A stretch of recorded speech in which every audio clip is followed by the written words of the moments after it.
नमस्ते, इन खबर देख रहे हैं आप। दिल्ली हिंसा का छपाक कांड जानते हैं आप, कोट अनकोट छपाक। ये शब्द जैसे ही आपके जहन में आता है वैसे ही कोई तेजाबी बात आती होगी ना, या तेजाब से जुड़ी बात आती होगी। और दिल्ली हिंसा में भी कुछ इसी तरह का छपाक कांड हुआ है, क्योंकि दिल्ली हिंसा की एसआईटी जांच की जा रही है और हमें यानी आपके चैनल को विश्वस्त जानकारी ये मिली है कि ताहिर खान जो आम आदमी पार्टी का पार्षद था, उसने अपने घर में तेजाब रख रखा था। तेजाब यानी केमिस्ट्री की भाषा में जिसे बोलते हैं सल्फ्यूरिक एसिड, या और भी अंदर तक आप जाएं तो H2SO4, शायद कभी पढ़ा होगा आपने। लेकिन ये तेजाब आखिरकार ताहिर ने क्यों रखा था?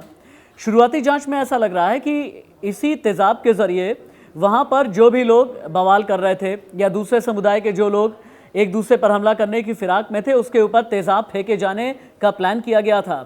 और ऐसा तेजाब जो बहुत ही ज़्यादा तेज़, यानी अगर शरीर पर पड़ जाए तो 40% अगर शरीर झुलस जाए तो बचने के चांसेस भी बहुत कम हुआ करते हैं। और ताहिर हुसैन इस वक्त कहाँ पर है किसी को भी नहीं पता। लेकिन ये जो ताहिर का तेजाबी कांड है, या यूँ कहें कि ताहिर का जो छपाक कांड है, इसके बाद कई सवाल खड़े हो रहे हैं। सुप्रीम कोर्ट ने तेजाब की बिक्री पर बैन लगाया हुआ है, तो तेजाब ये पहुंचा क्यों? तेजाब किस लिए लाया गया था? अगर इतनी ज़्यादा मात्रा में ताहिर के घर पर तेजाब रखा हुआ था, बोतल में भर करके रखा गया था, तो क्या कोई किसी बड़ी साजिश को अंजाम देना चाहते थे?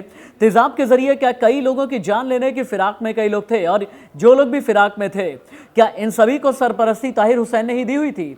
और बहुत बड़ी बात यह है कि इतनी भारी मात्रा में राजधानी दिल्ली में अगर तेज़ाब इकट्ठा किया गया था, तो क्या ये माना जाए कि तेज़ाब सप्लाई करने वाला या तेज़ाब मुहैया कराने वाला कोई गैंग सुप्रीम कोर्ट के बैन के बावजूद आज भी काम कर रहा है?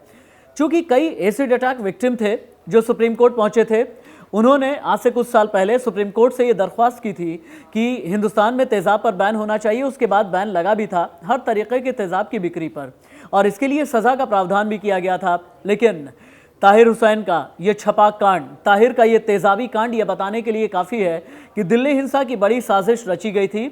और उससे भी बड़ी बात यह है कि ताहिर को सरपरस्ती कौन दे रहा था? क्या ताहिर को सरपरस्ती कोई संगठन दे रहा था? ताहिर को सरपरस्ती क्या दिल्ली में ही किसी ने दी थी? ताहिर के घर पर तेज़ाब की सप्लाई आखिरकार किसने की थी? इन सभी की जानकारी एसआईटी इकट्ठा करने की कोशिश कर रही है, और फॉरेंसिक लैब भी, जितने भी पेट्रोल बम मिले हैं, ये पता करने की कोशिश की जा रही है कि इनमें से तेज़ाब यानी सल्फ्यूरिक एसिड कितनी मात्रा में था।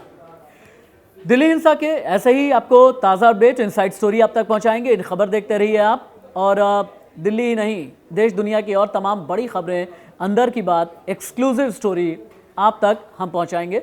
फिलहाल करिए इजाज़त दीजिए। इन खबर चैनल को सब्सक्राइब करें और बेल आइकन दबाना ना भूलें।